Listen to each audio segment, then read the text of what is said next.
Hey, it's your girl, your favorite paralegal, aka Cassandra Lynn, and welcome to Legal Doc Talk 24/7. This is a Nicki Minaj update.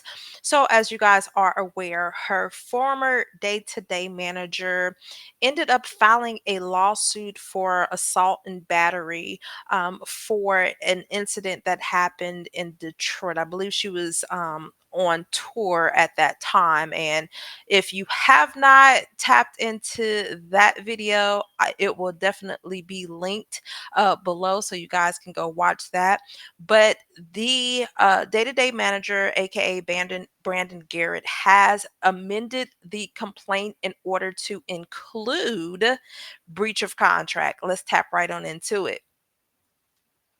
So, in addition to intentional emotional distress, battery, as well as assault, he has attached breach of contract to that. It reads: Plaintiff hereby incorporates by reference the allegations of paragraph 1 through 49 of this complaint, and though fully set forth herein. On or around March 26, 2024, defendants entered into a tour personnel agreement, and it is attached here, and I'll show you guys in a second, with plaintiff for employment with an agreed employment commencement date of February 23rd, 2024.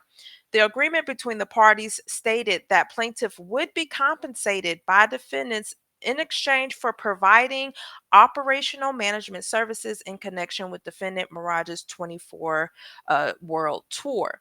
Pursuant to parties' agreement, plaintiff was to be paid $7,000 each week in addition to a $100 daily per diem.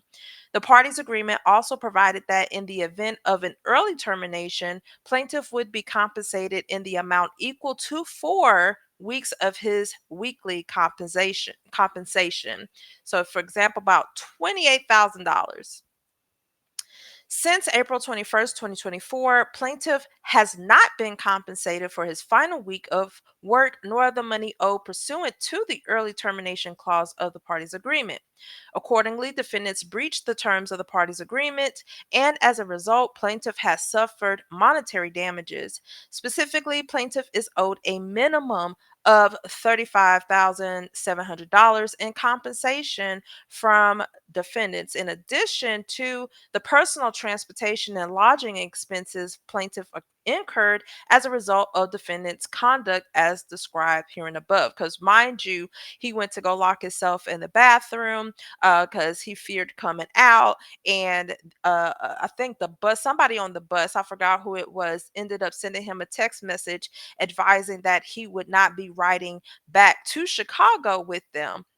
And so he had to Uber back to the hotel and then make his way back to his home.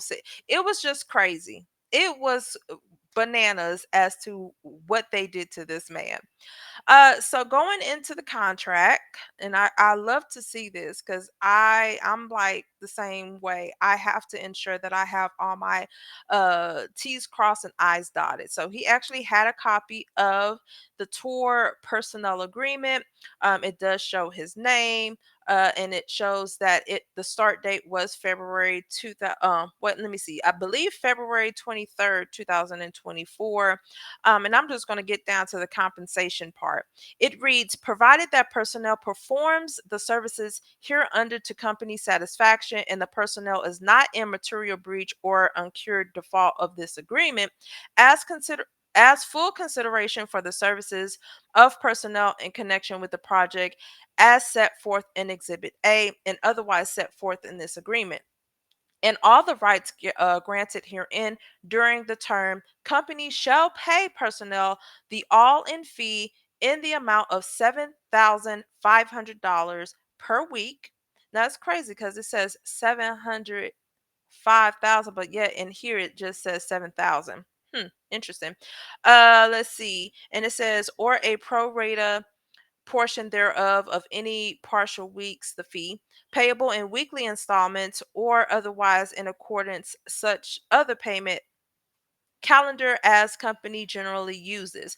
So here's a crazy thing. It says 700, so I'm sorry, 7,500, but yet in the in the parentheses it just shows 7,000. So I wonder if they're going to update that again because they're off. In addition to the fee, companies shall pay personnel a one time bonus in the amount of $963 during each calendar month of the term or a prorated portion. The bonus fee will be payable on or around the end of the calendar month concerned.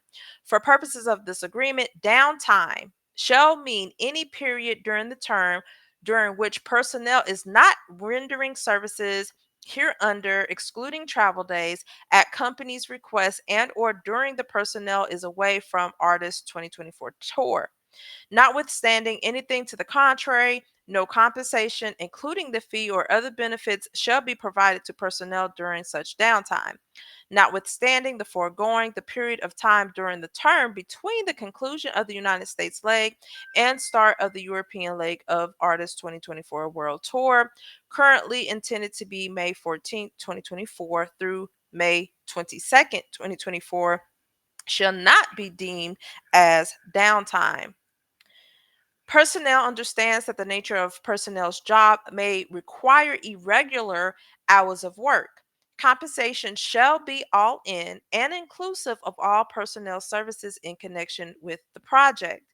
Personnel hereby indemnifies and holds company harmless from any claims, losses, costs, fees, or liabilities suffered by company and any and all related or affiliated amenities and their officers, employees, agents, licensees, assignees, and designees arising out of the personnel's failure with respect to the obligations in this paragraph 3.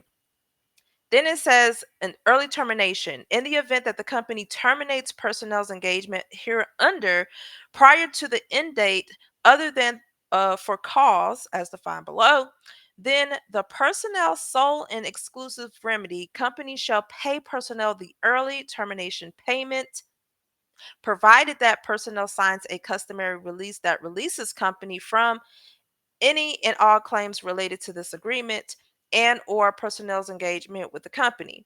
The early termination payment shall mean the lesser of an amount equal to 4 weeks of the weekly fee rate, and B, the fee that would have been paid to personnel through the scheduled expiration of the term.